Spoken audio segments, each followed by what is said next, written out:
All right, so shall we begin? Well, thank you so much, everybody, for joining our information webinar today.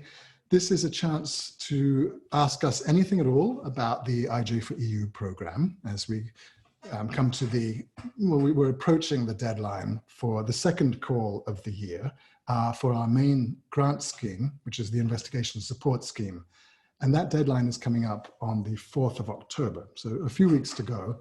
And we thought this would be a nice opportunity to give you an overview of the program and answer any questions you might have, especially if you're thinking of applying for the Investigation Support Scheme, and I hope you are.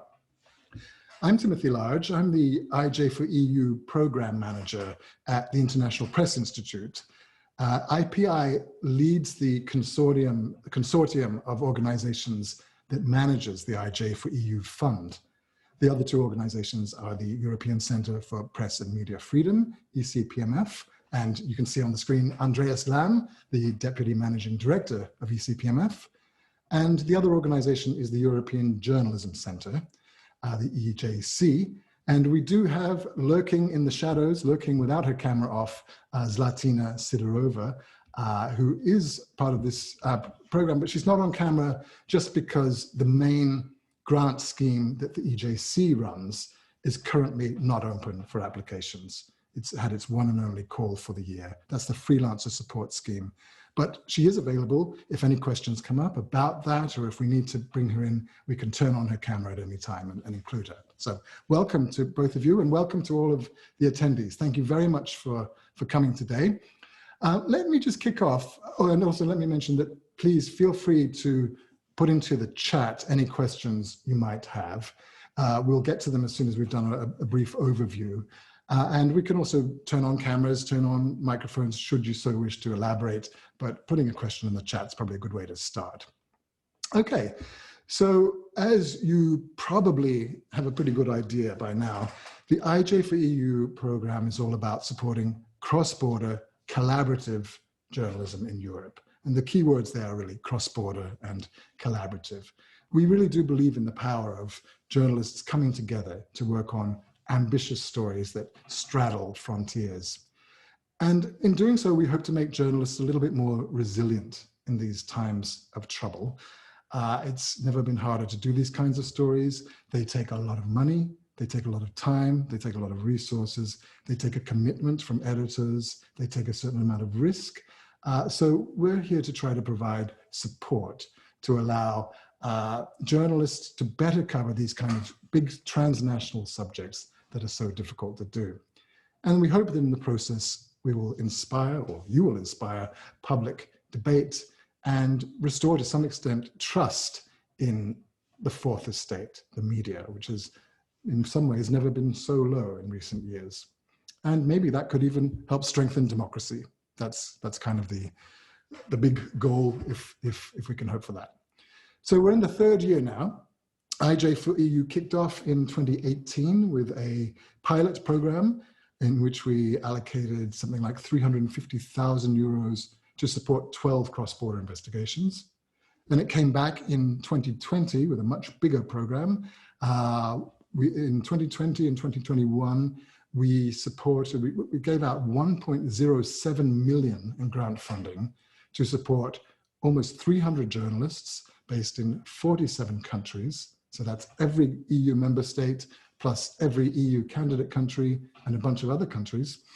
And with this support, they were able to generate something like, there were 49 investigations, and they generated more than 600 individual articles and broadcasts published by more than 250 news outlets all across Europe, and reaching millions and millions, tens of millions of people. So quite an impact. And I'm very pleased to say that this year we have even more money to give away. It's about 1.1 million in grant funding, plus other forms of support. So where does this money come from? Well, 90% comes from the European Commission, the EU. And we're fundraising for the other 10%. Last year, we had philanthropic money filling in the gap from Open Societies Foundations, from Frit Ord, from Luminate, and from the city of Leipzig, where Andreas is based. And this year, we're fundraising to fill the gap again but 90% of it comes from the European Commission. But it's very important that I make clear that none of this money comes with strings attached, all right? Editorial independence is absolutely sacred to us, all right? We use a tried and tested method of channeling public stroke taxpayer money along with philanthropic money to investigative journalism via trusted intermediaries, i.e. us.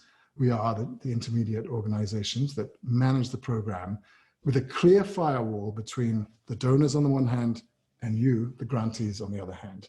And in fact, a firewall between the implementing partners and you.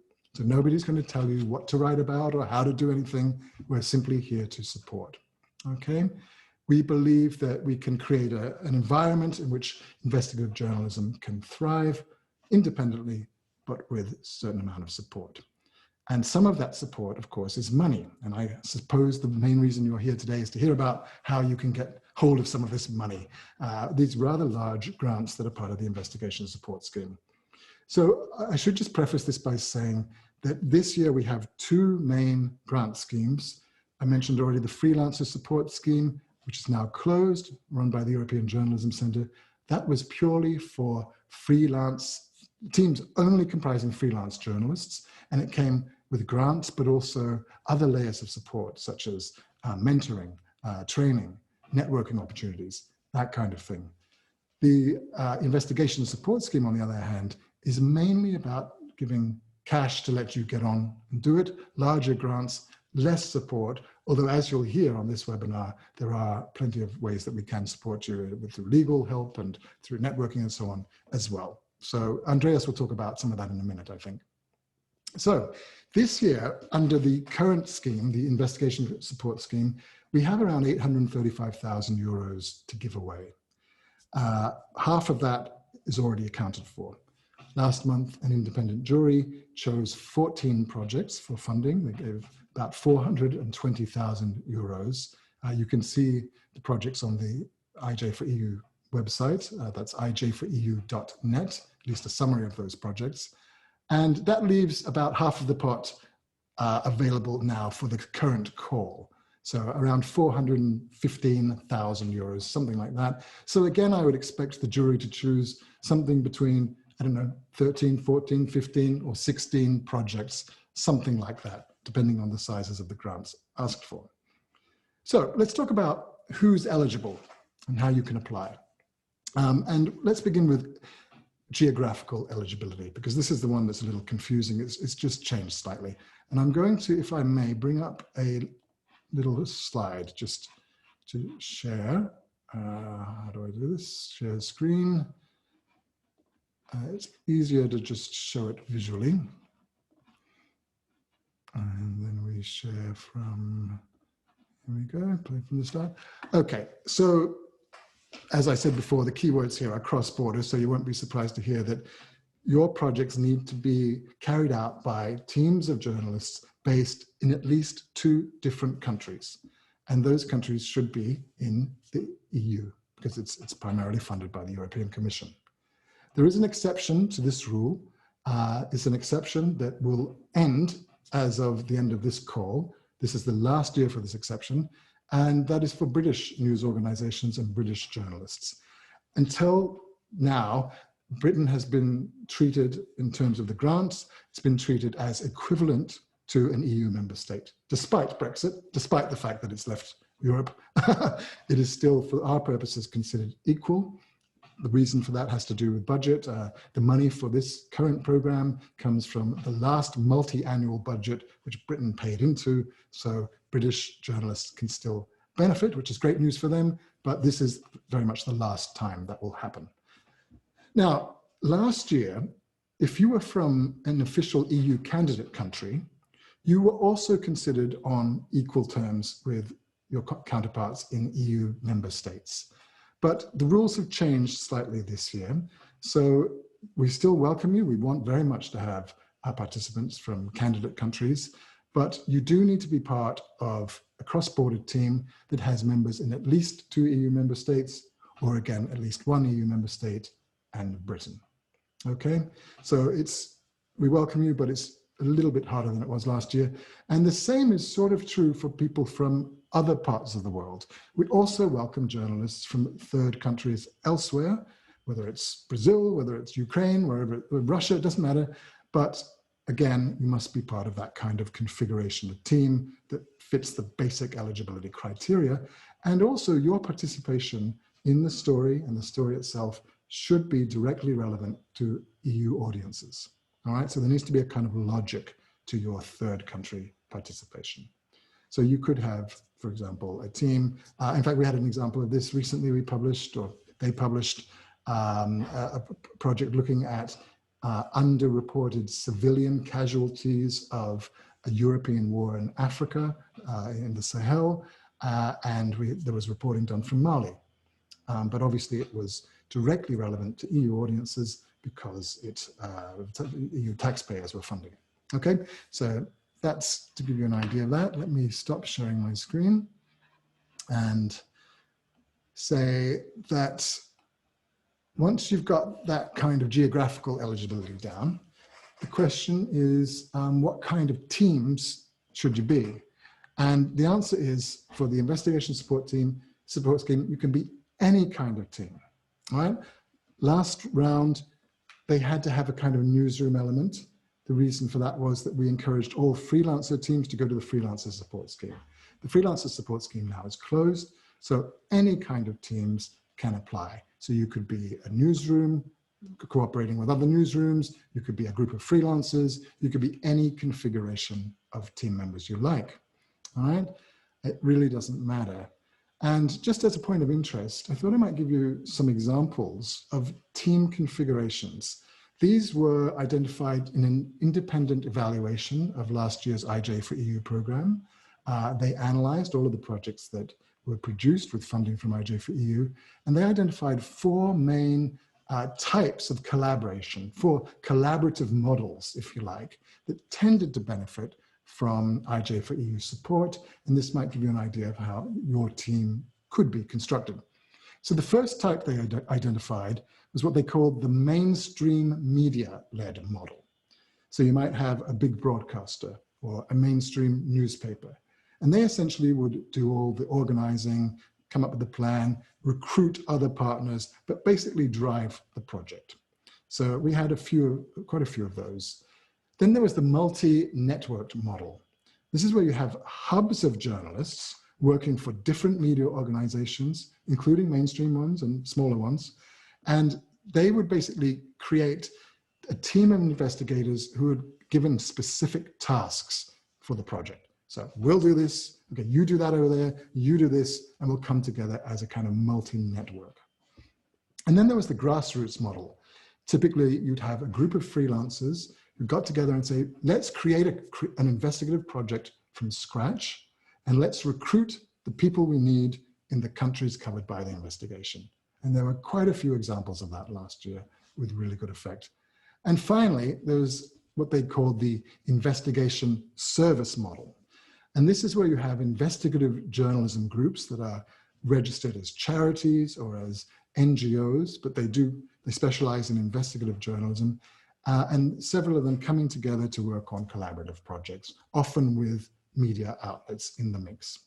So those are kind of the four main models. And you might think as you do your application, how does my model fit into one of those? It doesn't have to, but it gives you a good idea of the way collaboration has worked. Now, what kind of stories can you do? The answer is any topic at all, all right? Topics must be of cross-border relevance, and they must be in the public interest. And because it's an investigative journalism program, they must reveal something new. But beyond that, it's completely wide open, right? We don't favor any particular topics. So typically you'll see lots of corruption stories, environment stories, things like that, anything that crosses border, but there is no reason why we couldn't have a sports story or anything, any topic goes. And we also get asked whether it's better to apply, well, actually, before I get to that, let me just mention, you can apply for between 5,000 euros or 50,000 euros, all right? So there really is a large spread of budget options. And we often get asked whether it's better to try to go in at the middle, or should you go for the whole shebang, or should you go for the small one? And I'm afraid there isn't really an answer to that other than to say, go for the budget that you think best allows you to do the most ambitious project you can, all right, and work back from that. Obviously, you need to have value for money, but don't try to cut corners. This is an opportunity to really do something ambitious. At the same time, don't just go for a big bloated budget because the money's there. Make it as streamlined as you can, but don't let budget constraints really straitjacket you, would be my advice. What kind of costs are covered by the grants? Well, the good news is that pretty much anything, including salaries. Salaries for staff journalists and salaries for freelancers, particularly important. This is one of the few grant programs that allows you to cover those kinds of core costs, along with other things such as travel and translators and all of that sort of thing. We would love to be able to do more to help media sustainability by helping them keep the lights on, as it were, with these kind of core costs. It's a little bit tricky to do it with a project-based scheme like this. So this is the closest we come to allowing you to do that. So salaries, that kind of thing, core cost, office running costs, these can be covered. The only thing that can't be covered are hardware, equipment. So you couldn't buy a camera, you couldn't buy a laptop, for example. But otherwise, pretty much anything goes. We do have a sample budget in the application section. We encourage you to use that. Now, what are the publication requirements? You need to publish or broadcast your stories in at least 2 countries. And again, the same eligibility criteria come into play. So 2 EU member states, or 1 EU member state plus Britain, or 1 candidate country plus 2 EU member states, and so on. How do you apply? Well, you will find links all over the place to our secure platform. It's called the Good Grants platform. And we chose it because it is extremely secure.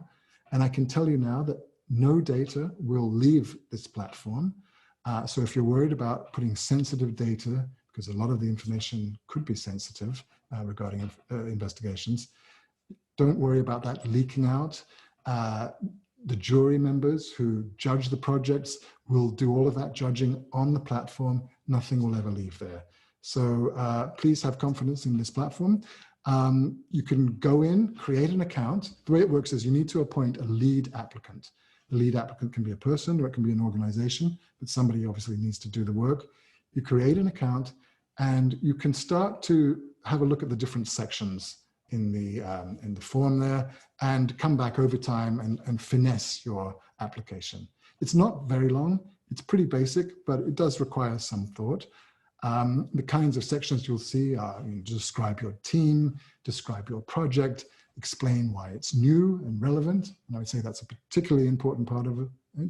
Why does this matter? Why is it new? You'll need to put a research and publication plan with some dates in there. We need that budget. And also, if you can get some letters of intent from publishers, it will really help your application. These are non-binding letters of intent in principle to publish your story if it comes up to their editorial standards, all right? That will really help to show that you've already reached out to such and such newspaper, such and such TV broadcaster, whatever. So the deadline is October 4th at just before midnight, and this will be the last call of this year. So this is your final opportunity to get your hands on some IJ4EU money. As I say, an independent jury will select the projects. This year, the jury is led by a very distinguished investigative journalist by the name of Lidia Cacho. She's a Mexican investigative journalist who's living in exile in Spain. Last year, it was Wolfgang Krach, the editor-in-chief of Süddeutsche Zeitung. And that's the kind of caliber of people on the jury who will make their names public once the judging round is over. But they tend to be editors-in-chiefs, senior investigative journalists, those kinds of people with a broad range of experience. And they will use a transparent set of criteria to judge the applications. And these are published on the site. So they include things like cross-border relevance, the relevance of the topic to European and local audiences, newsworthiness, of course, the strength of your research and publication plans, the feasibility of your project, your team's experience and journalistic credentials, and the quality of your risk assessment. The jury will also try to make sure there's a broad geographical spread of projects, media types, and so on. But I should say that primarily what they're looking at is the strength of the proposal itself. How feasible is it? How good is it? What kind of a story will it be? The jury will meet, we're trying to arrange a meeting on October 20th or thereabouts. So we will make the results public a few days later and let everybody know whether they got the grant or not. And if you do get the grant, lucky you, we will then draw up a grant agreement with you and your team and arrange to pay the funds in 3 installments according to some mutually agreed milestones for the next year.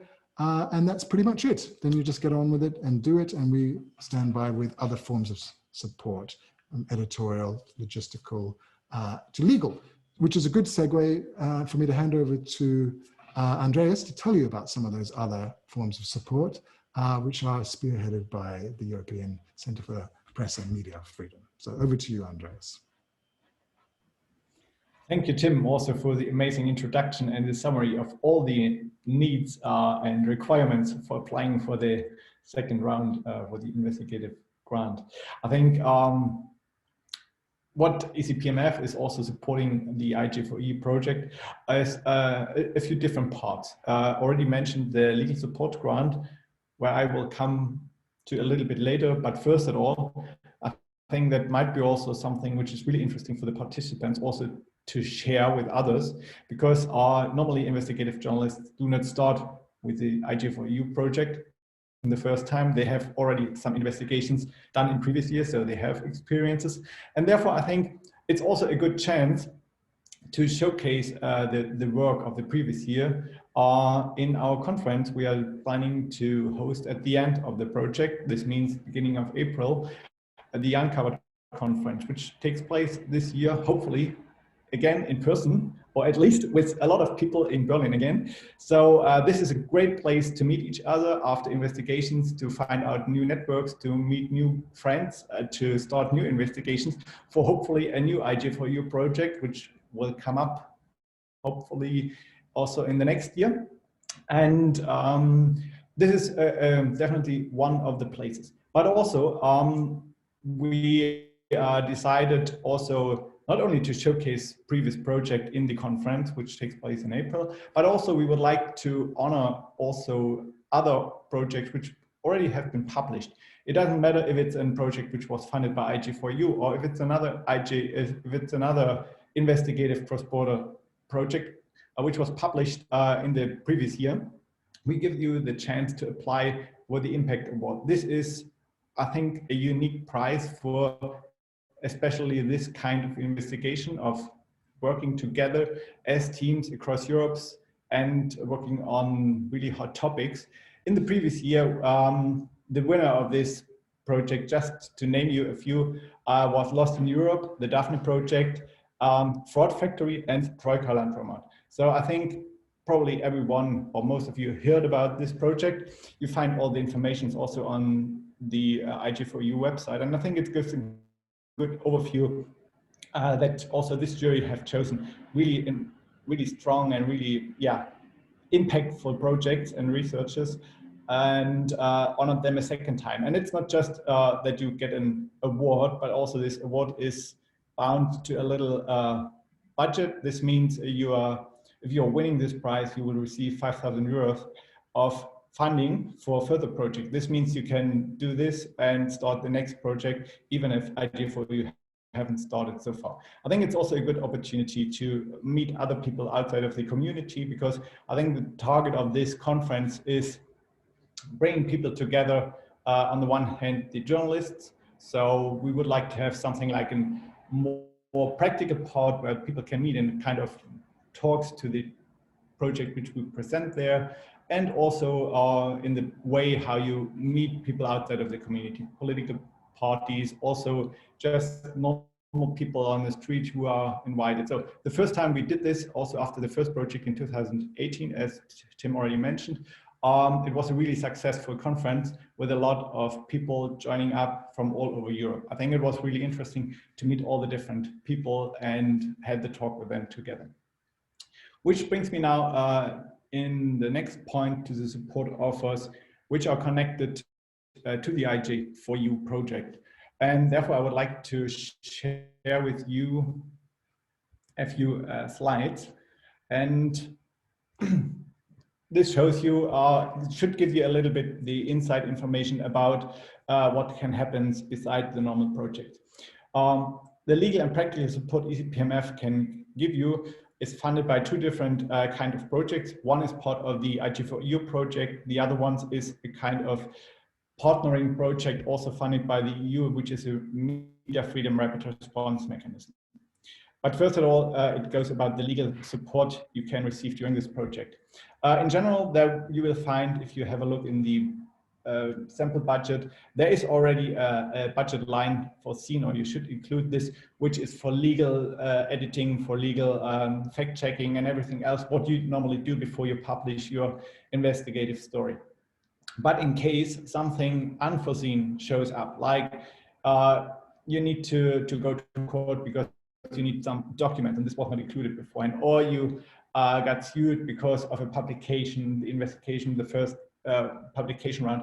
This is where the legal support fund of ECPMF jumps in and gives you the support for this kind of unforeseen program, for these unforeseen cases if you need some help on a legal basis. So this means you see this. This is special budget which is saved for you as part of the IJ4EU program. Besides this, we have a general legal program which has similar criteria, which are similar in cases with a different budget. And it's good because in case we spend all the budget on the IJ4EU project, you still would have the chance to get legal support for your work, even if IJ4EU do not have any funds available anymore for your legal needs and help. So I think you will find a few informations on the webpage of the IJ4EU, but also in the ECPMF website. I think we will check all the cases, and there is a maximum response time of 30 days when we would be able to support you. I think within the IJ4EU program, as I mentioned, we have a budget of 10,000 euros reserved, but besides this, we have this 65,000 euros in the MFR budget, which are needed definitely, but they reserved also up to a certain amount of money for the IJ4EU grantees if they need the support. The interesting thing is we do a pre-evaluation and of all the cases, and later on a team of legal experts will just do the final decision-making process, and then you will receive the funding or the legal support in any different kinds you need. So that might be also legal advice, legal support in finding a lawyer on the ground or something like this. It's not always just sending you the money. It's a whole package of legal support you can receive in this case. And that I mentioned, legal support coverage of legal fees, other support, direct funding for unforeseen legal costs, as already mentioned before. How you claim the money, how you get the money. Just inform IPI in this case, because it's not the second round, or the EJC are the smaller funds in the first round. Also the participants of this grant know already how to do this. They can inform IJC, and then they will form our legal team, and they will do the vetting and transfer the budget as soon as it's approved and can help you. Until now, we had more than 60 cases in Europe, but it's just an example for things. I think one of the biggest supports we did is Times of Malta and Gazzetta Wyborcza in the last years. So they are facing a lot of legal threats in this field of investigative journalism, and they definitely need support on this. Besides the legal support, the Media Freedom Rapid Response jumps in. And this is a project funded by the EU with a lot of partners. You see it's Article 9, it's European Federations of Journalists, Free Press Unlimited, the Institute of Applied Informatics in Leipzig, as well as IPI, and Observatorio Balkani Caucaso. And in this project, as the name already says, it's a rapid response mechanism to react to threats against media freedom in Europe. This means, on the one hand, we do a really dedicated monitoring of press and freedom violations across whole Europe. We have a database which is with all the threats. It's mappingmediafreedom.org, and where you can find latest threats against press and media freedom on all different kinds of violations. This project offers the legal support I mentioned already before, but also kind of practical support. This might be interesting for people who are doing investigations, especially in regions which are a little bit more critical. So we are able to support you with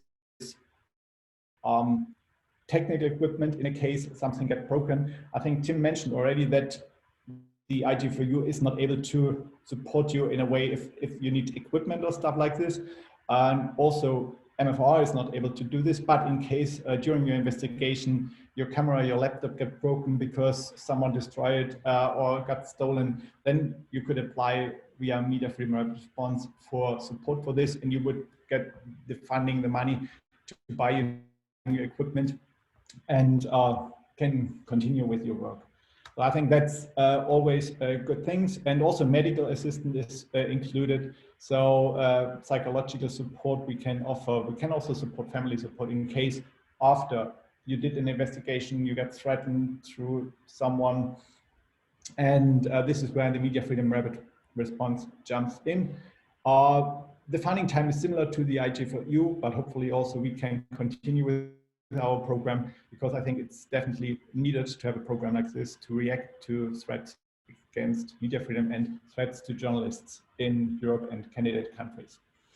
The residency program is the highest level of putting protection on journalists under threat, that we can relocate them and bring them up to 6 months to Leipzig or to Italy since this year.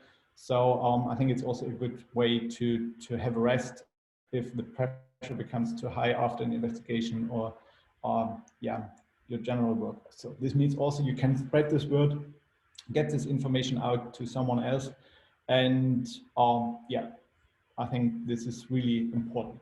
Included is also training and for sure advocacy work in general. I think it's always part of the NGO work. It's the core business. And also you find really amazing resources, might be also to get networks to find information about trainings and so on the Resource Center webpage, which is powered by OBCT Trans Europe in Italy. How you get this information? Write us an email, and all the information you find on www.mfr.eu. So, or follow us on Twitter at mediafreedom.mediafreedomrr, as you can see here. Or just grab an email to Tim or me, and then we will connect you with the right person, I think. Thanks for this, and I hand over back to Tim, because I think there are a few questions or things we can answer later on. Great, thank you very much, Andreas. And you mentioned getting in touch by email, so let me just put my email into the chat so people have that, and perhaps you could do the same. Oops, so T-large @ibi.media. Okay, let's get to the questions. So let's begin. Actually, I'm going to begin with a question from Rummy, because you sent this in to me via email. So it's only fair that we can start with that one. We got this soonest. Your question was, what changed for the participation of teams of independent journalists, as most funds were allocated to mid-sized NGOs, at least in the calls that I took part in?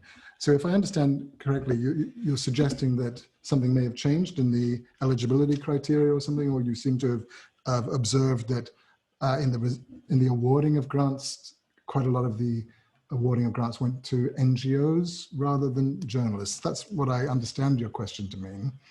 Let me know if I've misunderstood that. And I think I would answer that by saying I don't quite agree with your analysis.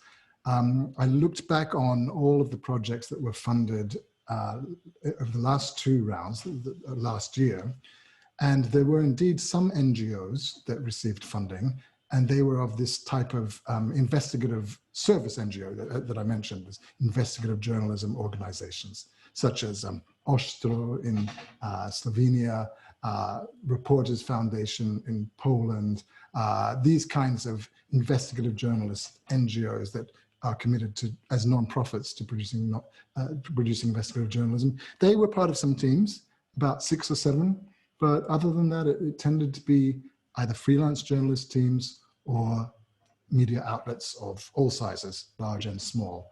So I don't think there's any bias towards NGOs at all. And I hope that answers your question on that. If I haven't got that right, then please do come back to me. Let's get to the ones in the chat. So here we have from Alikan. So from Turkey, welcome. We would love to have more applications from Turkey. We would really love to have more from Turkey.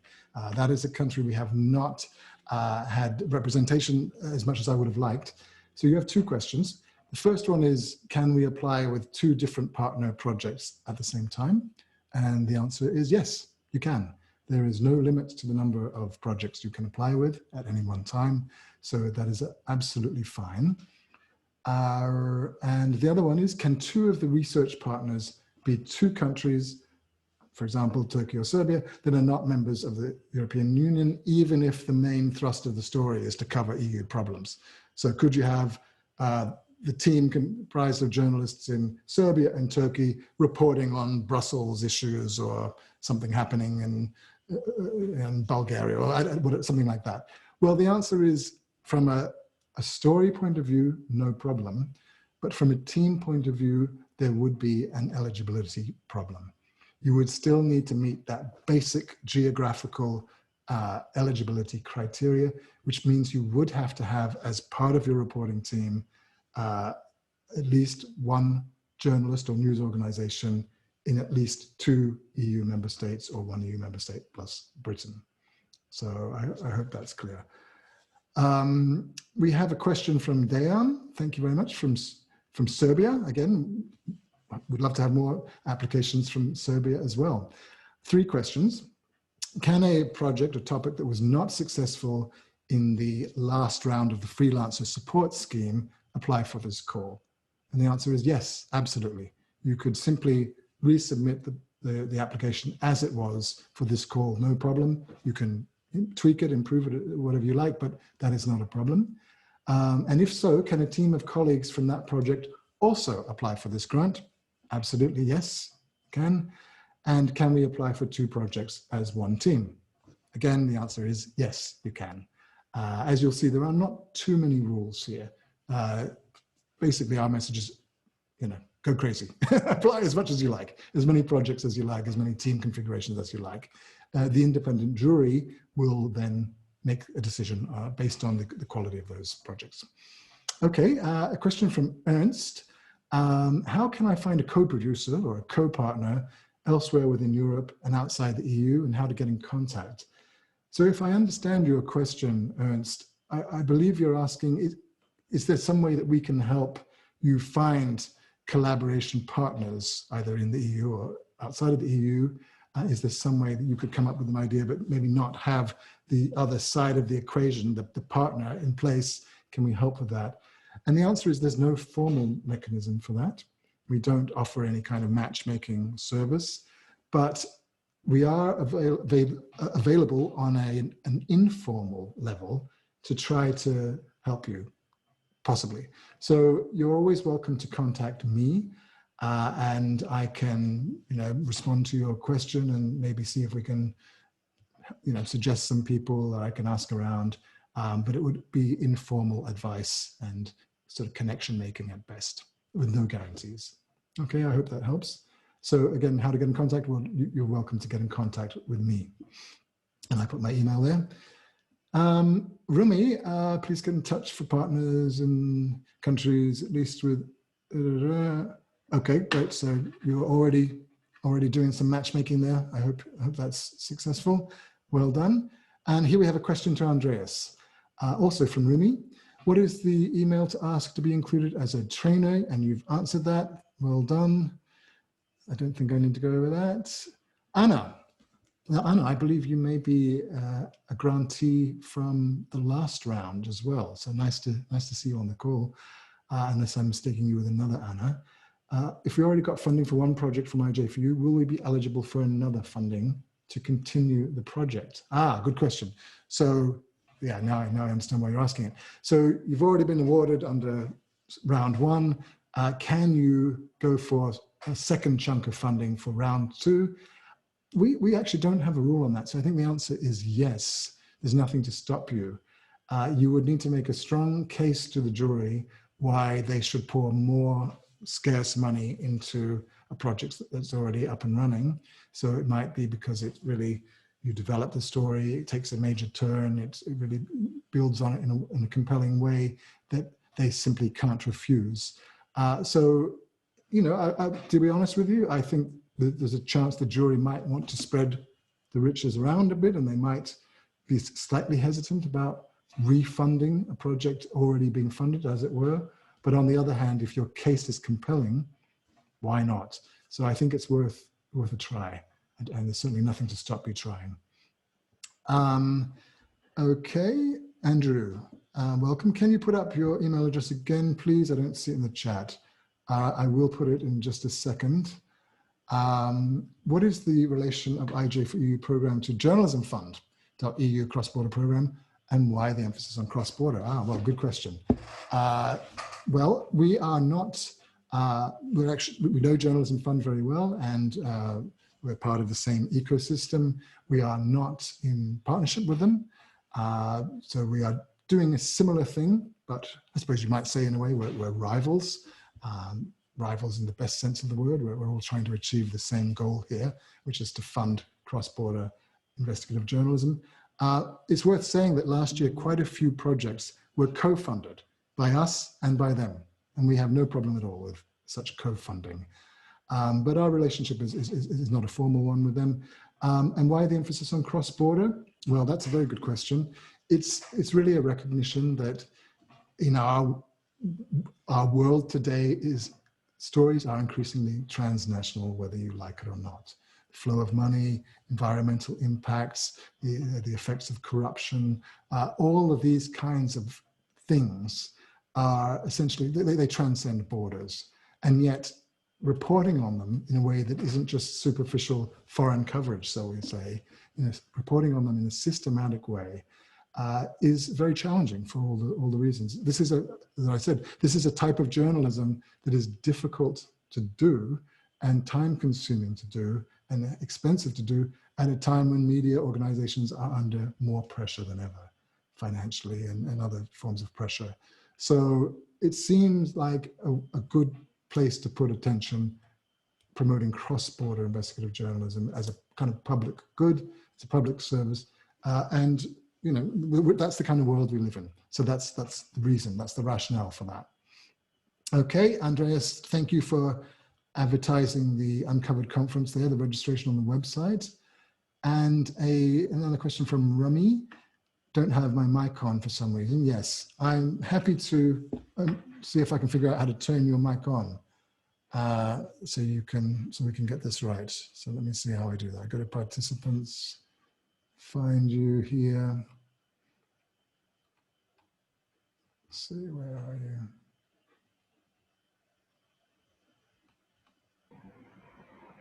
I can turn it on, I can speak. Oh, could you please? I can't seem to see her. Okay, great. Ruby, okay. Can turn on your microphone. Can you hear me on?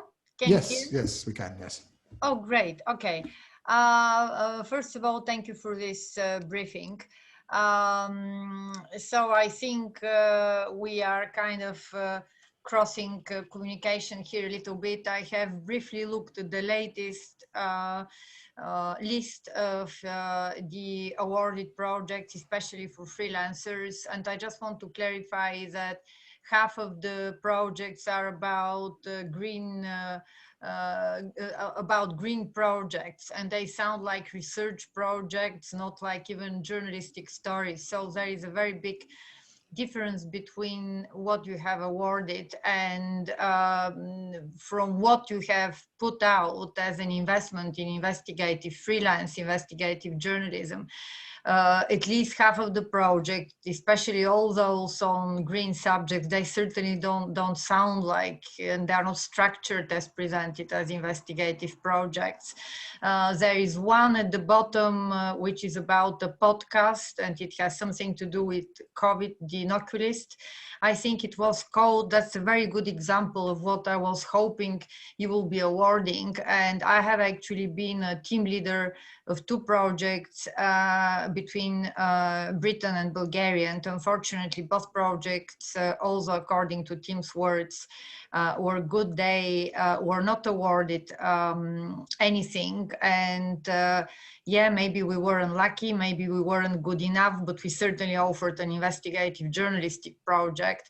While half of the things you have listed, they really don't sound like even a story proposal, not speaking an investigative project proposal.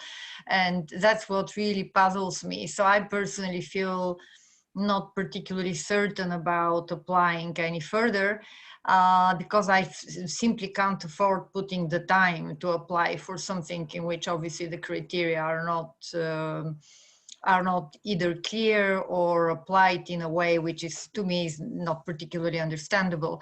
But I have a lot of skills to bring into an investigative project, and that's the reason I was actually asking earlier how I could actually participate. And I know other people like myself with cross-border experience, very good senior journalists who could actually participate in the training and in the preparations of the teams you have selected.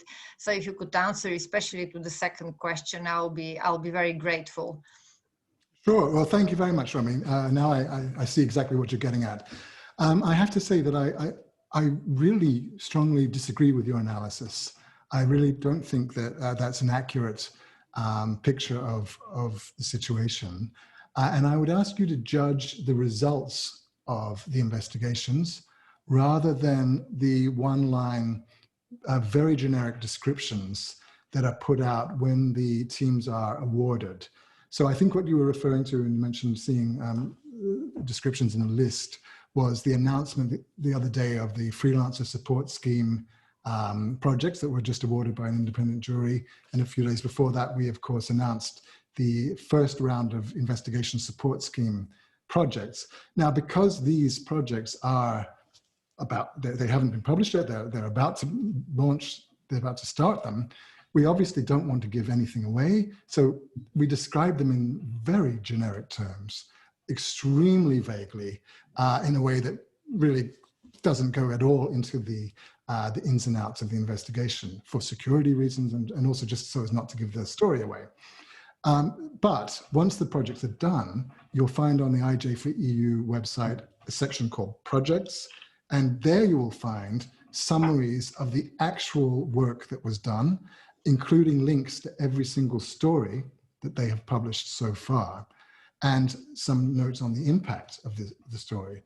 And there, I think you'll see, I would say that, from my opinion, there is not a single story that you'll find in that section that does not have a hard-nosed investigative edge. These are not research projects. These are not academic projects. These are investigative projects. But you be the judge of that. But I would ask, don't be constrained just by the little blurb that we put out for promotional purposes in the vaguest possible terms. Wait to see the actual results and have a look at last year's results. If you still feel that way, well then, okay, that's a matter of interpretation. But I certainly would stand by the assertion that these are really good investigative projects, conceived as such and carried out as such with great, many difficulties. So the team should be very proud. I hope that answers your question. I would encourage you to apply again. It is unfortunate that there just isn't enough money to go around, so not everybody can get awarded, and the jury has a very difficult task. And I think Zlatan will agree with me, and Andreas will agree with me. It's always very frustrating to see so many good projects and proposals in the mix, and only 14 or 15 awarded at a time. There just isn't enough money, so the jury has to make some tough decisions, and that's just the nature of the game, I'm afraid. So I hope that answers your question, but thank you very much for raising it. Is that okay? Can we leave it there, or did you want to come back? Can you hear me? Yeah. Yeah, thank you very much for answering. Obviously, I have no way to assess or in any way validate the outcome of the stories. We could only judge from what you have presented to us. This is not the time and the place to defend our projects, but I'm not sure I would be able to invest the time and the resources as a team leader to write 2 other projects that were absolutely crucial on the pandemic. We had a very, very good reason to do them. The facts and the realities of the situation and the tasks we were targeting actually showed how badly such project was needed. But and as I said, this is behind me. What I was asking is, given my experience through applying as well, and my overall experience in investigative journalism, and by the way, in city journalism in London, when we apply actually the highest standards of investigations, I don't know if you are aware of it, there is quite a lot of skills I could transfer to whoever needs them.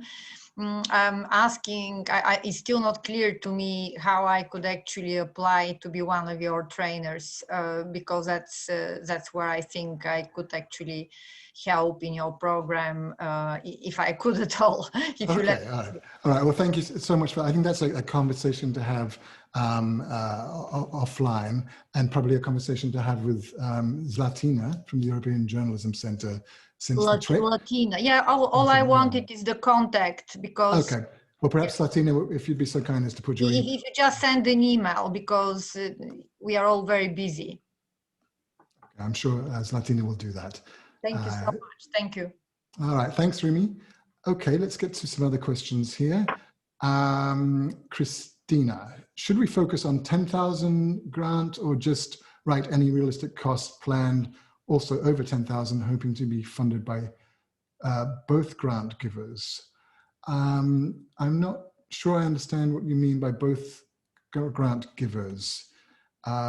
Christina, do you want to turn your microphone on to, perhaps Andreas could help with that. I don't quite understand your question.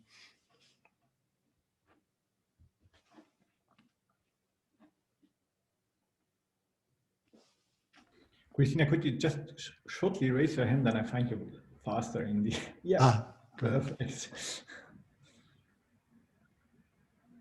Now you can turn on your microphone. And... Great.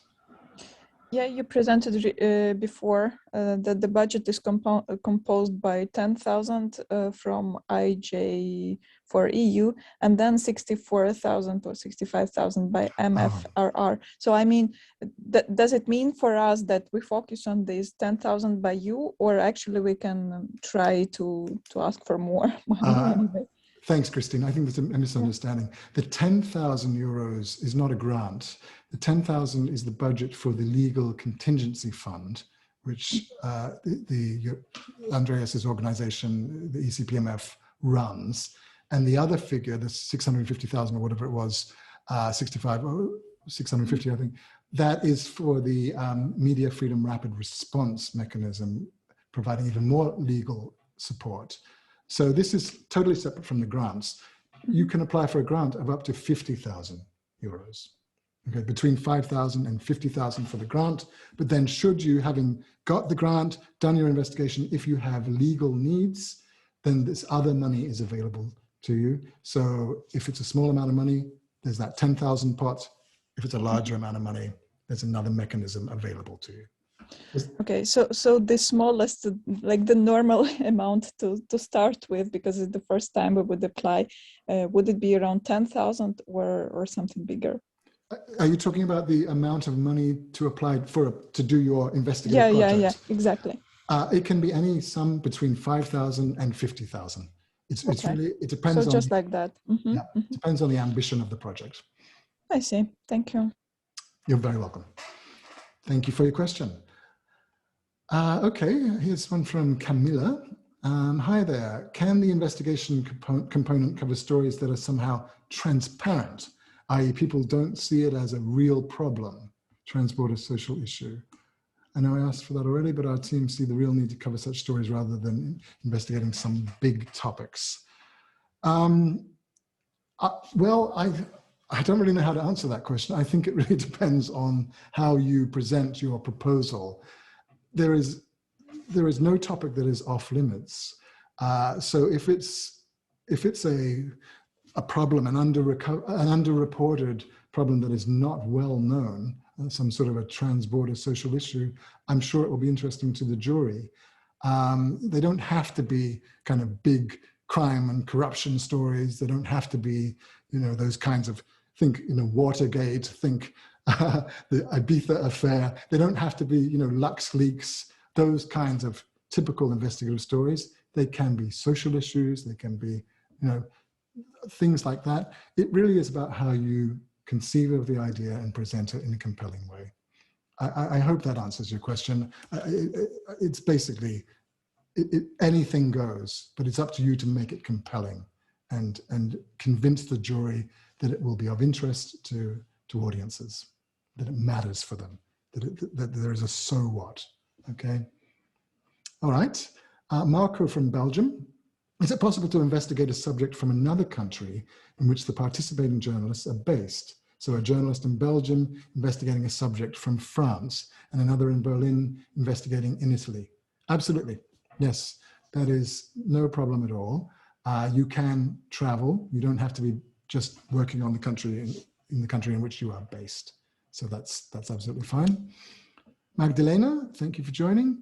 Quick question, I have a question on letters of intent. You said they are non-binding. Does this mean that it's okay to include letters from interested media who, however, do not yet want to be bound to an obligation to show the investigation before, having seen it? Yeah, okay. And also, is there a template for applicants? There is no template, I'm afraid. So there really are just letters of intent, but they typically are very short. A typical letter of intent will go something like, dear Magdalena, this is a letter from the editor-in-chief of such and such a thing. I am writing on behalf of to say that we would be interested in running your investigation on blah, blah, blah, if it meets our editorial standards. Yours sincerely, blah, blah, blah. All right, just one line, 2 lines. That's the kind of format. They are not legally binding at all. It simply means that you've reached out to media, that you've got their interest. They think, oh, this is a good story. We would certainly consider running this. It strengthens your application. So I hope that answers your question there, Magdalena. Okay, Soraya would like to know if it's possible to join a transborder project. I mean, is there any way to connect with other teams in Europe? Well, again, there is no formal mechanism for this, but on an informal basis, feel free to contact me, feel free to contact Zlatina, feel free to contact Andreas, and we might be able to help you. But we don't have any kind of a formal matchmaking system within the grant program as it stands. Maybe we should. Maybe that's something to think about for next year. I hope that helps. Okay, good. All right. Question from Jose. When planning the project, we have to be very specific because of the characters limit. What kind of details should we focus on when writing the application? Okay, good question. You're correct in saying that there is a limited amount of space on the application form. You can't write 20 pages per section. It's quite limited. So we appreciate your being concise. So what kind of details should we focus on? I would say make your applications as concrete as possible. Really play up several things. One, what is new? What is your big revelation? Okay, that's going to be the thing that you want the jury members who are thinking like editors-in-chiefs. You want them to think, okay, I see the headline. I see how that would go in my newspaper or on the 6 o'clock news. I totally get that's a big, good story. So you want to play that up. And then you want to give them trust that you will be able to carry out your project effectively under the time frame to cost. So you want to have a very concrete plan. Here's what we're going to do. This is when we're going to do it. Obviously, that can change. You know, things change, but you want to instill confidence that you've really thought about what you're doing. And then the other important information is just who you are and how your team fits together. Very briefly, you know, why are you the people to do this?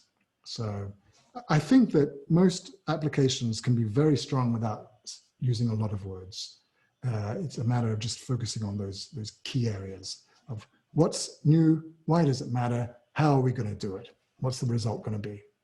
So I hope that helps.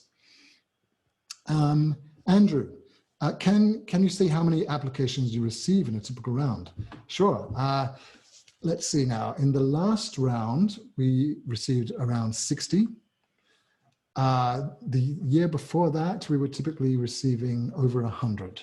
So it's gone down slightly. I think the reason it went down slightly was because many teams applied to the freelancer support scheme who might otherwise have applied to the investigation support scheme.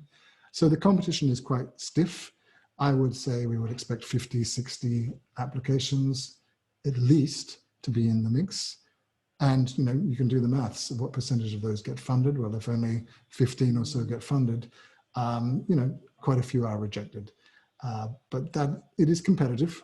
It's very competitive, but that is the nature of the game. You have to be in it to win it, I'm afraid. Okay, Christina, do we need to choose a partner exactly from the country that is involved in the cross-border issue that we're going to investigate, or can it be any other EU partner? Again, we don't have, as long as you meet the eligibility criteria, whatever makes sense for your story is fine. So if you have a partner in a particular country who you feel is absolutely suited to reporting in another place, that's fine. Just meet the eligibility criteria and then create the best team you possibly can. So I wouldn't get too concerned about partner configurations, as long as you meet that basic criteria. Okay, Alexander. My team will be needing partners from Hungary and Romania and even Turkey. Contact after 13th of September. Great, so there's an ad. Feel free to get in touch with Alexander about that. It's nice to see that already a bit of networking going on here. And I think we have a couple of questions in the Q&A. So let me get to this. You mentioned, this is from Alice. You mentioned a project in Mali. How is this of interest to EU audiences? What do you think investigative stories in Africa could be of interest? And Andrew, very nice of you to chip in there.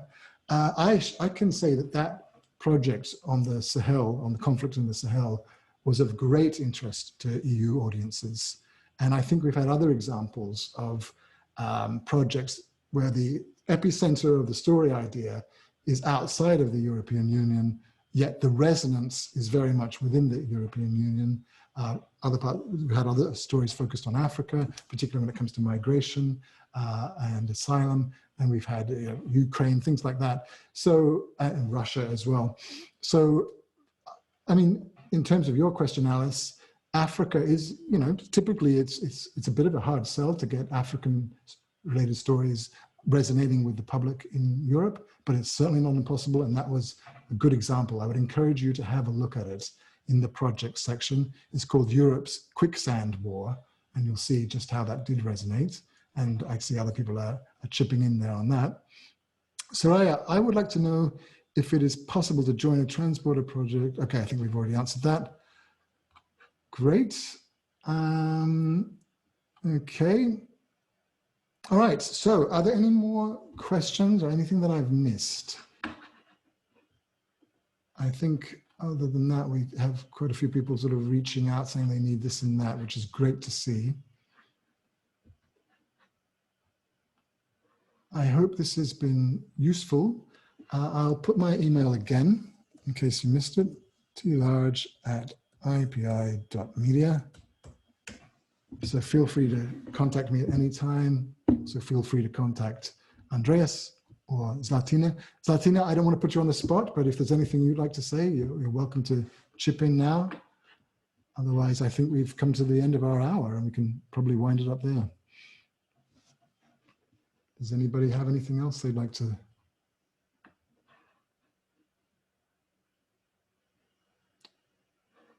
All right, great. I think that, still not seeing the email.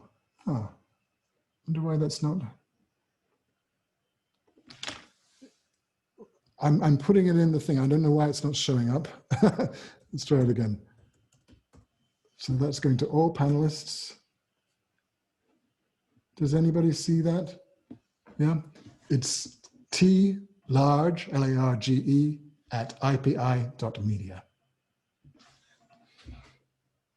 Okay, well, thank you so much, everybody. Martina, I think you're good not to join, but great to have your email there. Thanks, Andreas. Thanks to all of you who joined this, and best of luck with your applications. And please do feel free to get in touch if you have any questions or want any advice as you're crafting your application. We're happy to give feedback before you press submit. So best of luck to all. Thanks, Tim, for this introduction, and all good luck for the applications and for the participants. See you. Thank you. Take care all. Bye.